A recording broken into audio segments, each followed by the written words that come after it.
ಪ್ರಥಮ ಹಂತದಲ್ಲಿ ಜೀರ್ಣೋದ್ಧಾರಗೊಂಡು ಈಗಾಗಲೇ ಪ್ರತಿಷ್ಠಾ ಬ್ರಹ್ಮಕಲಶೋತ್ಸವವನ್ನು ಪೂರೈಸಿರುವ ಉಡುಪಿ ಜಿಲ್ಲೆಯ ಕಾಪು ತಾಲೂಕಿನ ಶ್ರೀ ಹೊಸ ಮಾರಿಗುಡಿ ದೇವಸ್ಥಾನಕ್ಕೆ ದಿವಂಗತ ಡಾಕ್ಟರ್ ಪುನೀತ್ ರಾಜ್ಕುಮಾರ್ ಪತ್ನಿ ಅಶ್ವಿನಿ ಪುನೀತ್ ಅವರು ತಿಂಗಳ ಹಿಂದೆಯಷ್ಟೇ ಭೇಟಿ ನೀಡಿದ್ರು.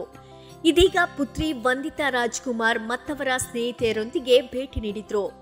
ದೇವಳದ ಪ್ರಧಾನ ಅರ್ಚಕ ವೇದಮೂರ್ತಿ ಶ್ರೀನಿವಾಸ ತಂತ್ರಿ ಕಲ್ಯ ಇವರು ಉಚ್ಚಂಗಿ ಸಹಿತ ಶ್ರೀ ಮಾರಿಯಮ್ಮನಲ್ಲಿ ಪ್ರಾರ್ಥಿಸಿ ಅಮ್ಮನ ಅನುಗ್ರಹ ಪ್ರಸಾದ ನೀಡಿದ್ರು. ವ್ಯವಸ್ಥಾಪನಾ ಸಮಿತಿ ಮತ್ತು ಅಭಿವೃದ್ಧಿ ಸಮಿತಿ ವತಿಯಿಂದ ಗೌರವಿಸಲಾಯಿತು. ನಂತರ ಮಾಧ್ಯಮಕ್ಕೆ ಪ್ರತಿಕ್ರಿಯಿಸಿದ ಅವರು, ದೇವಿಯ ಮುಖದಲ್ಲಿ ಆಕರ್ಷಣೆ ಇದೆ, ಇಲ್ಲಿಗೆ ಬಂದ್ರೆ ನನ್ನ ಮನಸ್ಸಿಗೆ ನೆಮ್ಮದಿ ಸಿಗುತ್ತದೆ ಎಂದರು.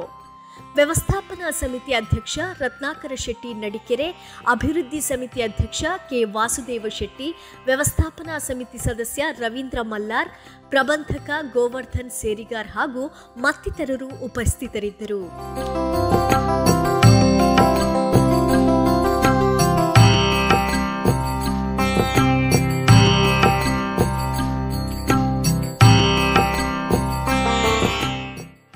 ದೇವಿ ಮುಖ ನೋಡೋಕ್ಕೆ ಒಂಥರ ಅಟ್ರಾಕ್ಷನ್. ಒಂದು ಸತಿ ನೋಡಿದ್ರೆ ಮೈಂಡಲ್ಲಿ ರಿಜಿಸ್ಟರ್ ಆಗುತ್ತೆ. ಸೊ ಎಲ್ಲರಿಗೂ ಒಳ್ಳೆಯದಾಗಲಿ. ಡಾಕ್ಟರ್ ಪುನೀತ್ ರಾಜ್ಕುಮಾರ್ ಅವರ ಪತ್ನಿ ಅಶ್ವಿನಿ ಪುನೀತ್ ರಾಜ್ಕುಮಾರ್ ಅವರು ಇವತ್ತು ಬೆಳಿಗ್ಗೆ ಬೇಗ ಈಗ ಬಂದು ದರ್ಶನ ಮಾಡಿದರು. ಅಲ್ಲದೆ ಅವರ ಸ್ನೇಹಿತೆ ಮತ್ತು ತನ್ನ ಮಗಳೊಂದಿಗೆ ಬಂದು ಅಮ್ಮನ ದರ್ಶನ ಮಾಡಿದರು. ಈ ಮೊದಲು ಅವರು ಬಂದವರು ತುಂಬ ಇಲ್ಲಿಯ ಬಗ್ಗೆ ತಿಳ್ಕೊಂಡು ಕಾಪುನಮ್ಮನ ಸನ್ನಿಧಿಯಲ್ಲಿ ನಡೆಯುತ್ತಿರುವ ವಿಶೇಷ ಒಂದು ಸೇವೆ ನವದುರ್ಗಾ ಲೇಖನ ಯಜ್ಞ. ನವದುರ್ಗಾ ಲೇಖನವನ್ನು ಬರೆದವರಿಗೆ ಅವರು ಎಣಿಸಿದ ಕೆಲಸ ಆಗ್ತದೆ. 9 ದಿನಗಳ ಆ ಒಂದು ಲೇಖನ ಬರೆಯುವ ಒಂದು ಸೇವೆಯನ್ನು ಅಶ್ವಿನಿ ಪುನೀತ್ ರಾಜ್ಕುಮಾರ್ ಅವರು ಮಾಡಿ ಈಗಾಗಲೇ ಕಾಪುನಮ್ಮನ ಮಕ್ಕಳು ತಂಡಕ್ಕೆ ಸೇರ್ಪಡೆಯಾಗಿದ್ದಾರೆ.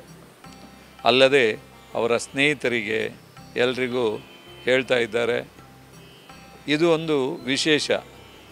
ಹಾಗಾಗಿ ಇದಲ್ಲದೆ ಈಗ ಕಾಪುನಮ್ಮನ ಸನ್ನಿಧಿಯಲ್ಲಿ ಕರ್ನಾಟಕದಲ್ಲೇ ಪ್ರಥಮವಾದಂಥ ಒಂದು ಆ ಘಂಟಾನಾದ ಸೇವೆಯು ಪ್ರಾರಂಭವಾಗಿದೆ.